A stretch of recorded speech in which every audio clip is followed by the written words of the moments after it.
Bienvenidos a este tutorial que corresponde a la sesión 27 del curso de Historia del Perú. Vamos a seguir desarrollando, en este caso, el proceso de crecimiento del Tahuantinsuyo. Y una de las áreas que debemos explorar es, en este caso, lo que correspondió a, a la religión, ¿correcto? ¿Ya?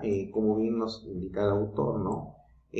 Al comienzo, en este caso, de la sociedad del Tahuantinsuyo, la principal divinidad fue Viracocha, considerado en este caso el creador del mundo y de los seres humanos. Con el Inca Pachacútec se produce una reforma religiosa, en la cual se impone al sol como divinidad oficial, y en todos los territorios conquistados se obliga a rendirle culto. Las divinidades y huacas locales de diferentes zonas fueron respetadas, siempre y cuando se tenga al sol como divinidad superior.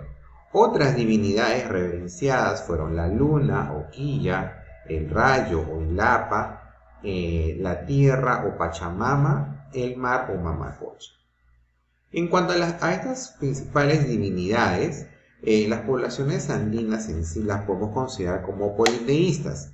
Se rendía culto a los cuerpos celestes, a los accidentes geográficos, como los cerros y montañas y lagos y ríos, ¿no? A los antepasados embalsamados y momificados, y hasta los fenómenos atmosféricos como el rayo. Debido a la importancia de las actividades agrícolas y la pesca en el área andina, muchas de sus divinidades se relacionan generalmente a actividades como la agricultura, la tierra, la pesca y el mar. Cada ayllu tenía sus propias divinidades locales, pero se dio el caso que alguna divinidad llegó a tener importancia regional o también panandina.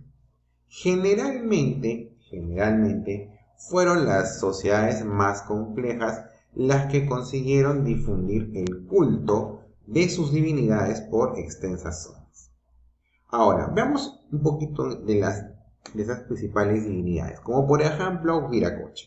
Viracocha, según todas las crónicas concuerdan, al afirmar que en un inicio solo existía Viracocha, ¿no? Como dios principal, como habíamos mencionado.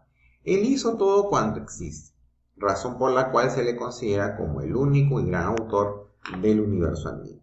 Se sostiene que él hizo aparecer al sol y a la luna y les ordenó que iluminaran el día y la noche respectivamente. Así creó a los animales y a las plantas. En cuanto al sol, o más conocido como el Inti, fue una divinidad relativamente moderna si se le compara con Viracocha y otras divinidades andinas. Su culto se evidencia con nitidez en los inicios de la expansión del Tahuantinsuyo. Es presentado como padre de los incas. Fue el Inca Pachacútec quien impuso su adoración en todo el Tahuantinsuyo, en agradecimiento por la ayuda que le brindó para derrotar a los chancas. Su templo principal fue el Coricancha, ubicado en el Cusco, pero tuvo templos principales en otros centros administrativos de los incas.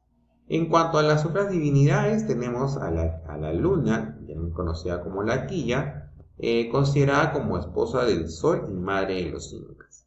El rayo y Lapa, divinidad de fuego, lluvia y los truenos, semejante a una serpiente venenosa. Donde más se le veneró fue en el Collao. Fue imaginado como un guerrero que producía el trueno al sacudir su onda. En cuanto a Pachacamac, fue la divinidad más importante de la costa central. Su santuario se encuentra al sur de Lima. Se pensaba que manejaba los movimientos telúricos, pues su función primordial era heredar la vida a través del movimiento. Junto con la Pachamama, eran considerados divinidades del subsuelo o de las fuerzas profundas de la tierra. En cuanto a la tierra, o sea, la Pachamama o la Mama Pacha, divinidad de la fertilidad, reconocida con virtudes y defectos femeninos. De ella dependía en este caso el éxito de las cosechas. En cuanto al arco iris, ¿no? Conocido como Cuchi o Cochi, divinidad castigadora, estaba relacionada con atributos directamente vinculados a la fertilidad de los campos y la fecundidad de las hembras. En cuanto a las estrellas, el Koyur, se creía que todos los animales de la tierra tenían en el cielo un símil que atendía a la conservación y aumento de ellos. Se atribuía a las estrellas este ministerio. El mar, la mamacocha, como dijimos, madre de las aguas, ¿no? Lagos y lagunas. En cuanto a otras entidades sagradas, ¿no? Dentro de los seres o objetos sagrados andinos e incaicos, destacan por ejemplo las llamadas conopas o madres de los alimentos. Asimismo, los apus eran espíritus de los cerros o montañas, a los que se debía rendir culto para asegurar en este caso su protección.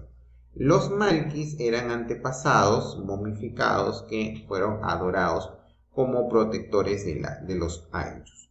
En cuanto al encargado, en este caso del culto, tenemos al Winak Umu o sumo sacerdote.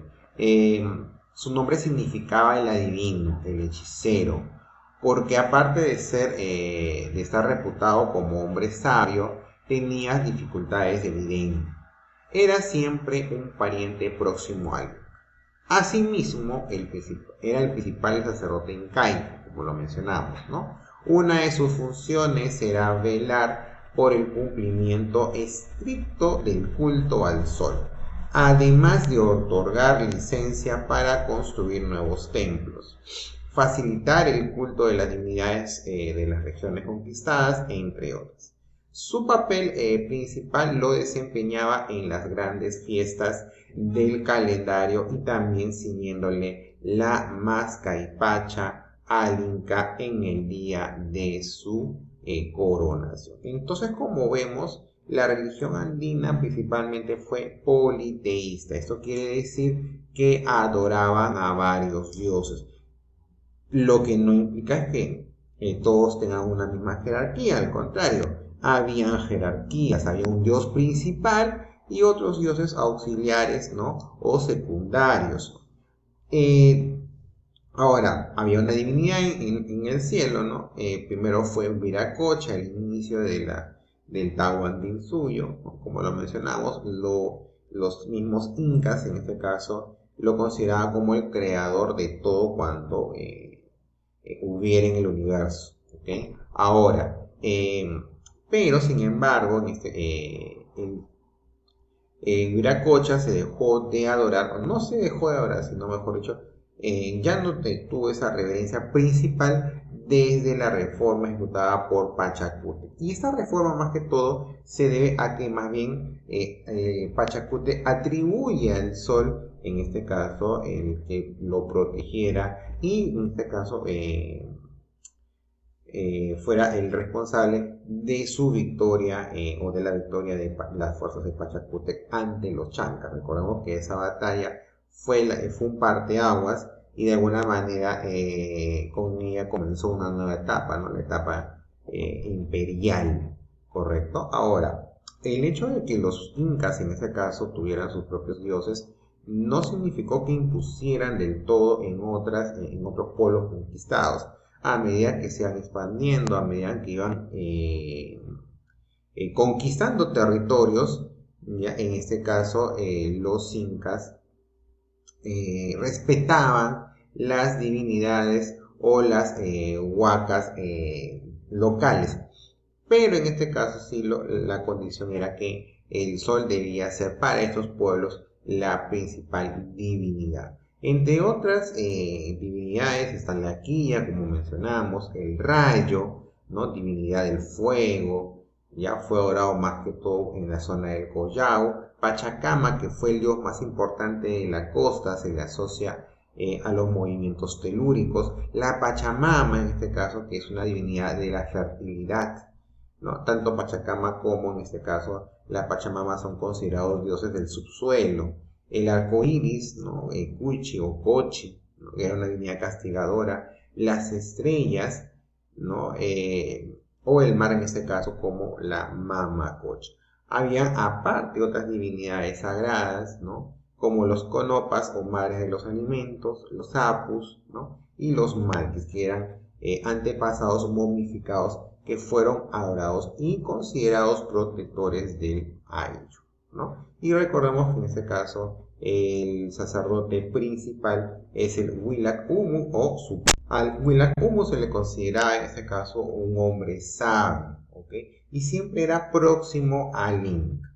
Asimismo, en este caso era el principal sacerdote Inca, ¿no? Entre sus atribuciones estaba por el cumplimiento estricto del culto al sol, otorgar licencias para la construcción de nuevos templos, facilitar el culto en las regiones conquistadas, ¿no? Su papel principal lo desempeñaba en las grandes fiestas del calendario y también era el encargado de ceñirle, ¿no? La mascaipacha al Inca en el día de su coronación. Espero que esta información les sea de mucha utilidad. Conmigo será hasta en una próxima sesión.